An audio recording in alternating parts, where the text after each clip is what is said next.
Bismillahirrahmanirrahim. Assalamualaikum warahmatullahi wabarakatuh. Masih bersama saya, Nurul Laila Zahra.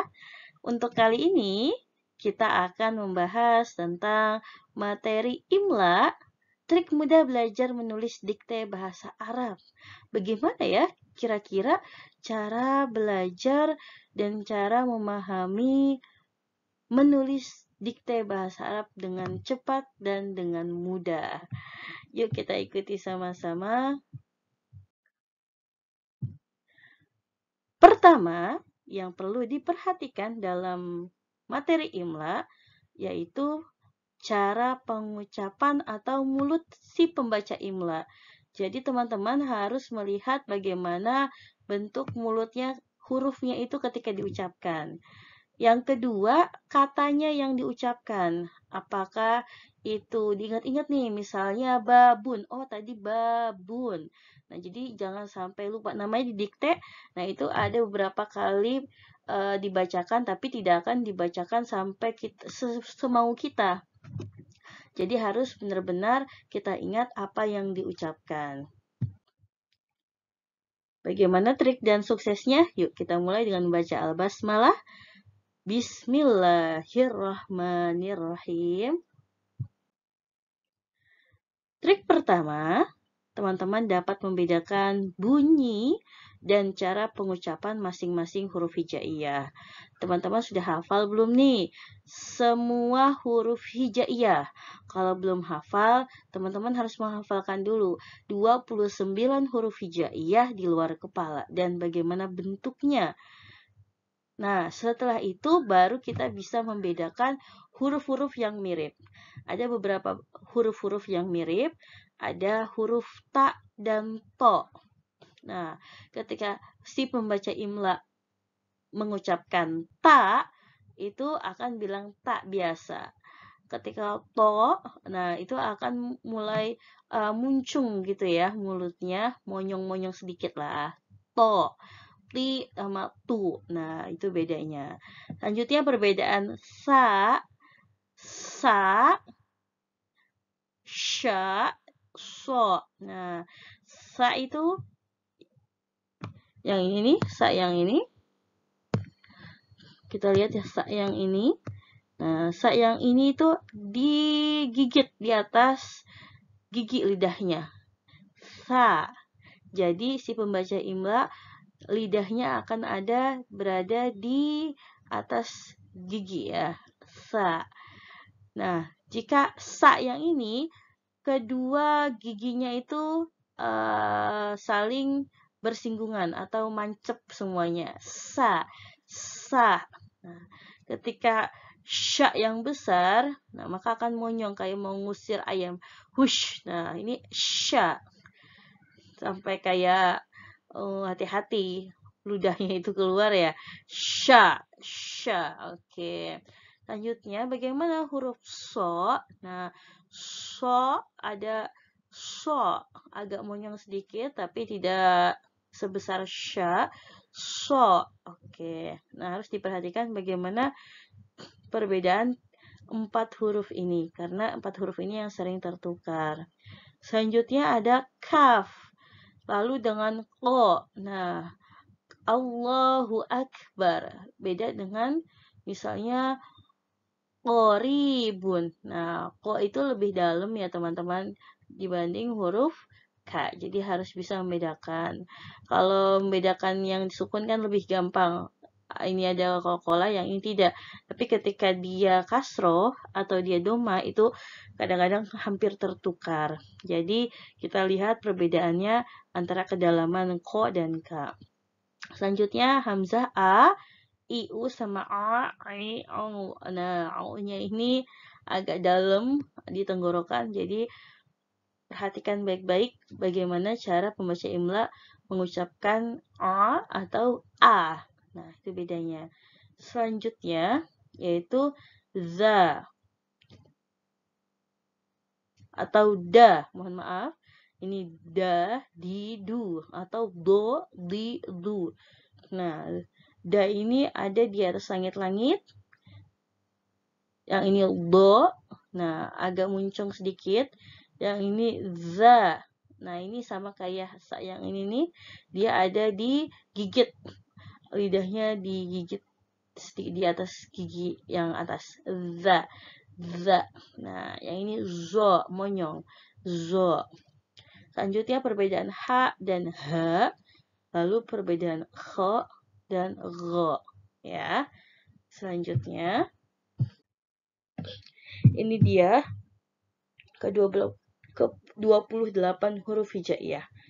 Dimulai dari alif, ba, ta, sa, sampai hamzah, ya. Kenapa 28? Tadi bilang 29 karena lam alifnya tidak disertakan di sini ya, teman-teman. Nah, ini harus dihafalkan bagaimana huruf A di depan, bagaimana huruf-huruf ini ada di tengah, bagaimana huruf-huruf ini ada di belakang. Nah, kalau mau gampangnya adalah ambil kepalanya, tulis semua. Huruf yang di depan, ini diambil kepalanya saja, misalnya ja. Maka cuma kepalanya ja doang yang di depan. Lalu ambil kepalanya lagi masih di tengah, berarti masih diambil kepalanya. Tulis semua, berarti ditulis semua keseluruhan huruf-huruf ini. Jadi bisa pakai rumus, ambil kepalanya, tulis semua. Ya, teman-teman. Nah, yang trik kedua, yaitu kita harus bisa membedakan antara satu kata dan dua kata. Jadi, nanti di imla, teman-teman harus bisa menulis satu kata dan dua kata. Bagaimana cara membedakannya? Yuk kita lihat. Nah, materi imla satu kata itu biasanya terdiri dari salah satu materi 4 ini nih. Yang pertama yaitu ketika mat tobi'i atau panjang katanya. Selanjutnya muzakkar, mu'anas, ataupun alif lam. Kayak seperti apa? Kita kupas satu-satu ya. Nah, ini dia mat tobi'i. Mat tobi'i itu panjang. Jadi, ketika si kata itu berbunyi a panjang, maka fathahnya harus didampingi dengan alif. Contohnya, sa, yang ini ya. Selanjutnya, jika berbunyi i panjang, maka harus didampingi ya sukun. Si, nah digabung, disambung si. Lalu ketika dia berbunyi u panjang, maka harus didampingi waw sukun. Contohnya su, atau ro, ri, ru, a, i, u. Oke. Atau kita masuk ke kalimatnya, salimun. Berarti yang panjang adalah li-nya. Harus digunakan abis li, i-nya berarti ya sukun. Salimun. Atau babun. Berarti yang panjang adalah ba-nya, a. Harus ada alifnya. Atau kita mau lihat julusun. Berarti yang panjang lu-nya.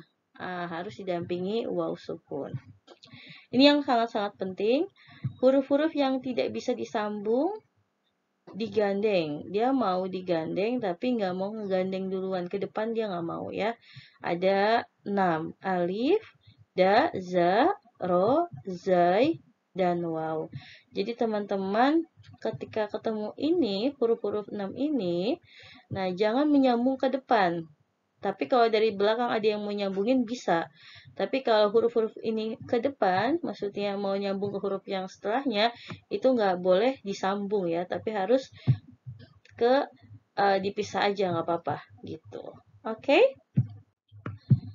Selanjutnya, muzakkar dan mu'annas. Muzakkar itu kata yang berjenis laki-laki. Contohnya ada rojulun, qalamun. Nah, dan seterusnya. Bisa juga ya kita sebut tanpa tak marbutoh. Karena tak marbutoh ini adalah ciri-ciri mu'annas atau jenis perempuan. Nah, kata jenis perempuan itu mu'annas, itu biasanya ditandai oleh tak marbutoh dan alif maksuroh. Seperti apa? Khoritotun. Nah, kita bisa lihat nih, ada tun atau tak marbutoh di belakangnya. Lalu aisyatun. Nah, ada tun juga di belakangnya. Lalu Gimana cara membacanya kalau pakai ya seperti ini? Nadanya akan ke bawah, teman-teman. Unsa. Jadi bukan pembaca imlanya tidak akan bilang unsa, tidak akan ke atas, tapi nadanya pasti akan ke bawah. Unsa. Nah, jadi itu dia perbedaan pakai alif biasa atau alif maksurah atau pakai yang ya. Alifnya diganti huruf ya tanpa titik. Contoh yang lainnya adalah Salma. Nah, contoh lainnya Fatwa. Nah, bedakan sama dunia. Nah, itu panjangnya ke atas, maka dia pakai alif biasa. Kalau panjangnya ke bawah, berarti dia pakai huruf ya tanpa titik. Oke, kita masuk ke materi tak marbutoh dan tak maftuhah. Tak marbutoh bisa digunakan jika memenuhi syarat-syarat ini. Tak marbutoh di belakang itu bisa digunakan jika huruf sebelum tak berharokat hidup, teman-teman. Hidup itu maksudnya adalah dia berharokat fathah, kasroh, atau dhammah sebelum huruf tak ya. Contohnya, kurosatun. Nah, kenapa harus pakai tak marbutoh? Karena sebelum huruf ta itu ada sa berharokat fathah. Berarti sa-nya hidup ya. Selanjutnya khoritotun. Nah, sebelum huruf ta ada huruf to yang berharokat fathah juga. Itu dia kenapa dia menggunakan tak marbutoh. Selanjutnya, ketika dia menggunakan tak maftuhah, dia harus memenuhi 3 persyaratan ini, yaitu sebelum tak dia berharokat sukun. Contohnya di sini. Baitun. Nah, ada tak nih, baitun. Sebelumnya ya sukun. Atau yang kedua, ada tak, tapi sebelumnya alif. Contohnya muslimatun. Oke, sampai sini paham? Yang ketiga, tak sendiri berharokat sukun. Oke, contohnya yang ketiga, katabat.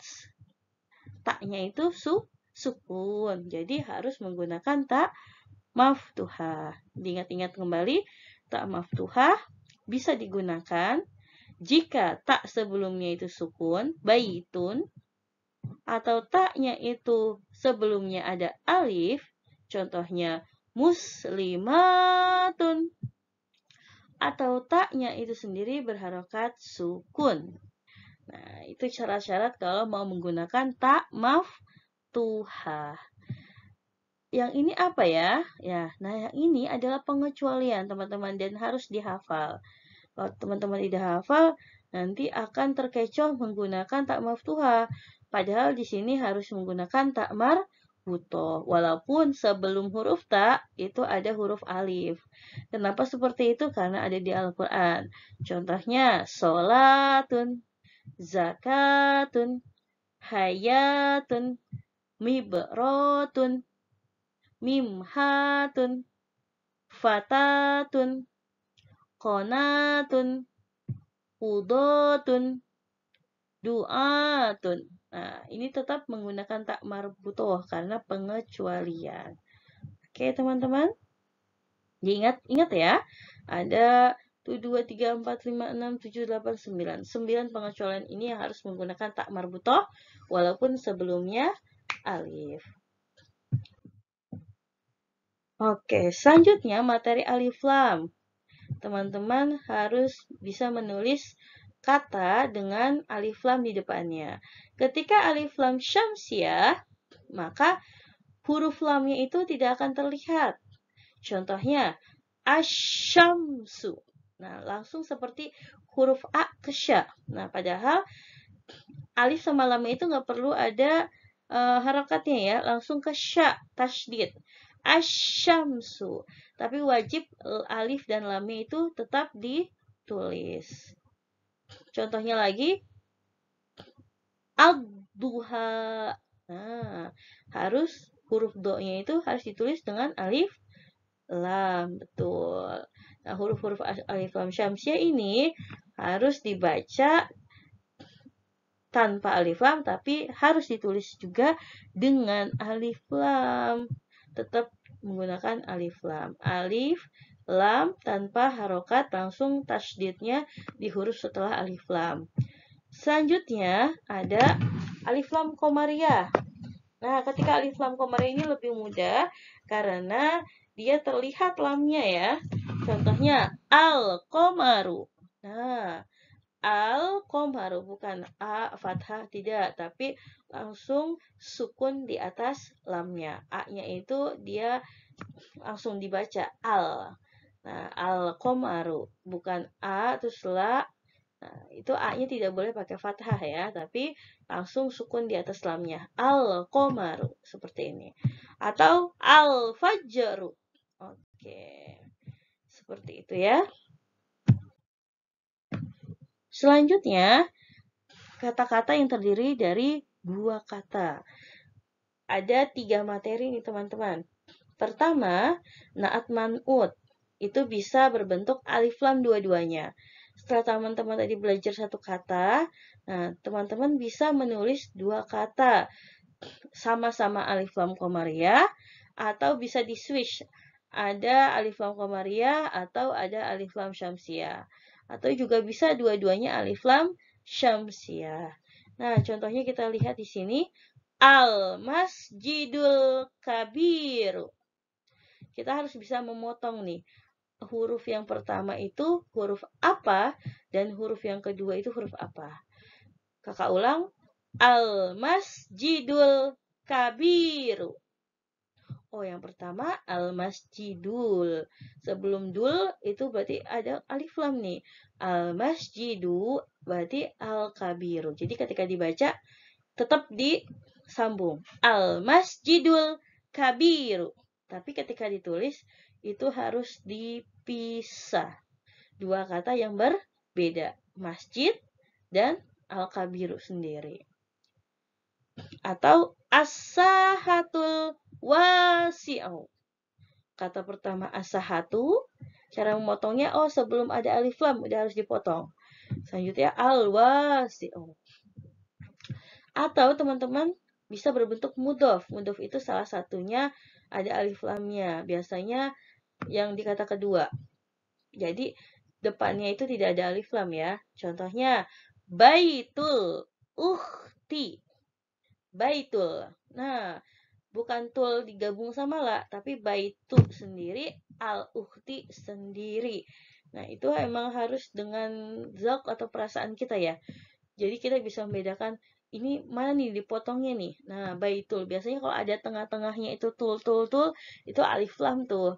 Jadi jangan ditulis disambung. Harus dipisah. Baitul ukhti. Selanjutnya, yaitu fathah tain teman-teman.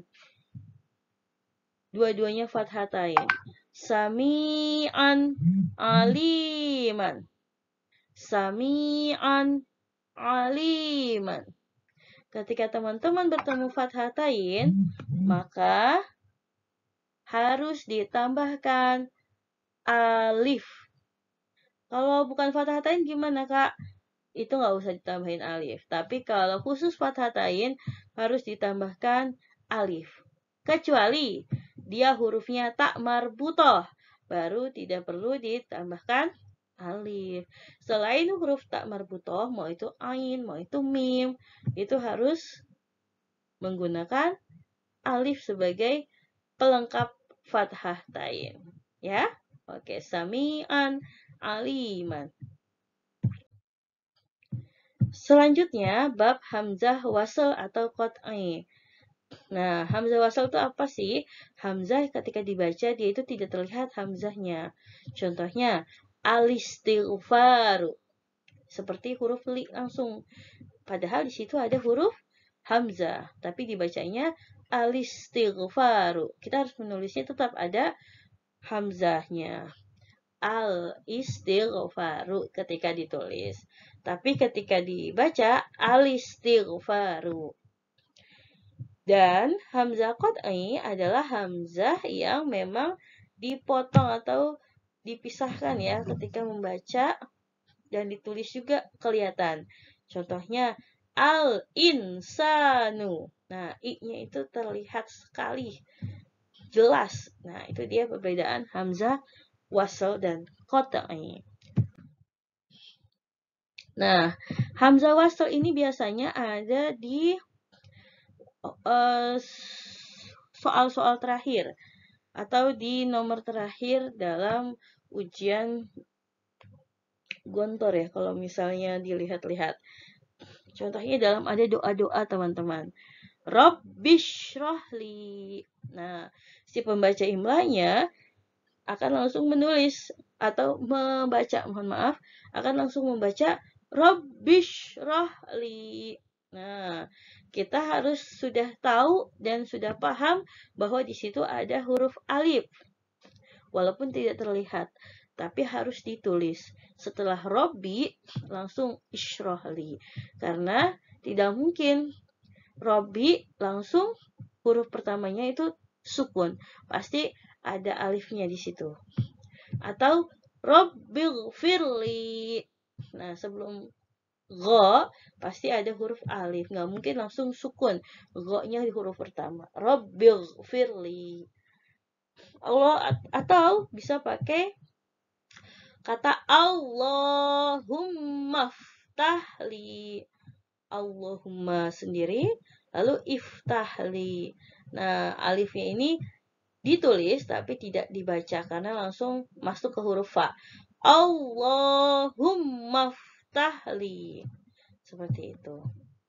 Atau bisa juga Allahumma rzuqni. Mohon maaf ini, li-nya bukan. Allahumma rzuqni. Oke, ini mohon maaf agak tipu-tipu. Oke, sampai juga pada materi terakhir yaitu bab hamzah. Jadi, bab hamzah bisa berada di awal itu ada materinya sendiri, di tengah itu bisa di atas alif, bisa di atas ya, bisa di atas waw. Tapi di awal seperti kita lihat ini nih, hanya ada di atas alif. Jadi tidak mungkin hamzah di awal itu di atas ya atau waw. Jadi hanya satu kemungkinan hamzah berada di awal hanya ada di atas alif. Bagaimana hamzah di akhir? Hamzah di akhir punya 4 kemungkinan. Bisa di atas alif, bisa di atas ya, bisa di atas waw, atau bisa berdiri sendiri. Nah, hamzah di awal kata menggunakan alif nih jika fathah, kasrah, atau dhamma. Contohnya tadi Ahmadu. Nah, harus ada a kecilnya, ini ada hamzah kecilnya di atas alif ya. Jangan cuma alif saja karena dalam penulisan imla itu kurang tepat. Selanjutnya unsa, ke bawah nadanya sa-nya pakai ya tanpa titik. Unsa. Nah, u-nya tetap harus menggunakan hamzah kecil di atas alif. Selanjutnya, yaitu hamzah di tengah kata. Punya 3 kemungkinan. Ada hamzah di atas alif, hamzah di atas ya, dan hamzah di atas wa. Syarat ketentuannya berlaku dong, tentunya. Kita masuk dulu ke hamzah di atas alif. Hamzah di atas alif pada tengah kata itu punya 3 kemungkinan atau 3 situasi. Pertama, apabila hamzahnya fathah, sebelumnya fathah. Jadi fathah-fathah nih ya. Ada hamzah fathah, sebelumnya fathah nih ro-nya. Selanjutnya, yang kedua, hamzah fathah, sebelumnya sukun. Contoh nomor 2, mas'alatun. Hamzahnya fathah, tapi sebelumnya huruf sa-nya ini sukun. Mas'alatun. Jadi harus menggunakan alif hamzahnya.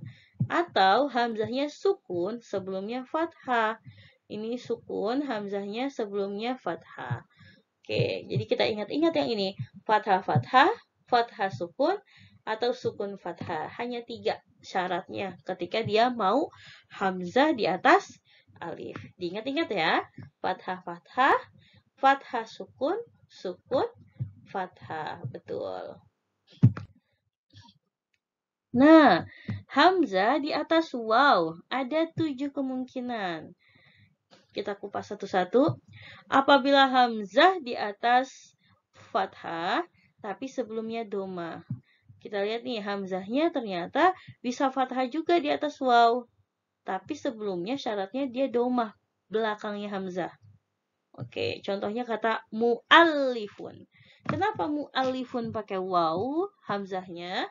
Karena dia berharokat fathah sebelumnya domah. Atau yang kedua, hamzahnya sukun, tapi sebelumnya domah. Kita lihat mu'minun. Nah, walaupun mu'minun, hamzahnya sukun, tapi sebelumnya domah, maka tetap dia menggunakan waw hamzahnya. Selanjutnya, 3, 4, 5, 6, dan 7, teman-teman gak usah menghafalkan nih. Hamzahnya berharokat domah. Tapi sebelumnya fathah, kasrah, domah, sukun, alif semuanya ada. Sampai alif pun ada. Jadi ketika ada hamzah sebelumnya alif, sukun, domah, kasrah, fathah, dia menggunakan di atas waw. Jadi pokoknya kalau ada hamzahnya domah, itu udah pasti pakainya waw. Tapi kalau hamzahnya fathah atau sukun, cuma dua kemungkinan. Boleh pakai hamzah di atas waw, dia berharokat fathah jika sebelumnya domah, atau hamzahnya sukun sebelumnya domah. Seperti itu ya. Yuk, coba kita lihat. Mana yang benar? Ba'sun menggunakan yang ini nih. Atau ba'sun menggunakan waw di atas waw. Kira-kira yang benar yang mana ya? Ada hamzah, sukun, sebelumnya fathah. Berarti menggunakan, nah betul, yang kanan. Kita lihat, berarti yang ini salah ya. Yang nomor 2, bagaimana? Mu'azzinun. Lah, sama ya? Ya, mu'azzinun pakai alif apa pakai waw? Karena ini sama, betul. Dia pakainya waw ya. Mu'azzinun, dia harusnya pakai waw. Karena ada fathah sebelumnya domah. Nah, domahnya ini. Oke. Hamzah di atas ya, di tengah kata. Nah, teman-teman lihat, ini ada tanda min, ada tanda plus. Jadi ini bisa dibolak-balik maksudnya. Min sama min, plus sama plus. Apabila hamzahnya kasroh, sebelumnya fathah. Dibalik lagi, kasroh fathah, fathah kasroh. Kasroh fathah. Kita lihat, mutma'inun. Nah, dianya kasroh, tapi sebelumnya fathah. Yang nomor 2, dianya fathah, sebelumnya kasroh.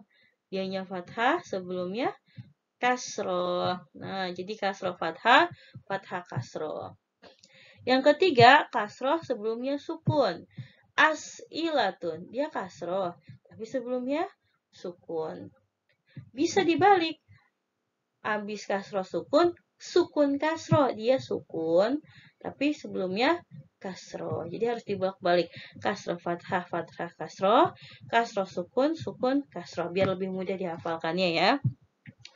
Selanjutnya nomor 5, apabila dia kasroh, sebelumnya domah.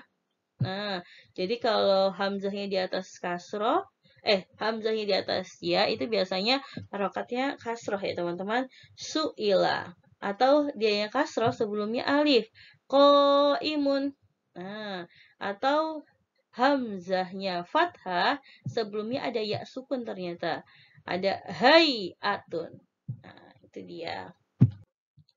Oke, kita latihan dulu yang benar yang mana nih. Yu'isa pakai waw atau pakai ya. Dan masyiatun, yang mana yang benar kira-kira? Yu'isa ada kasroh. Yu'isa nih kasroh sebelumnya doma. Kira-kira yang mana yu'isa? Yang mana teman-teman?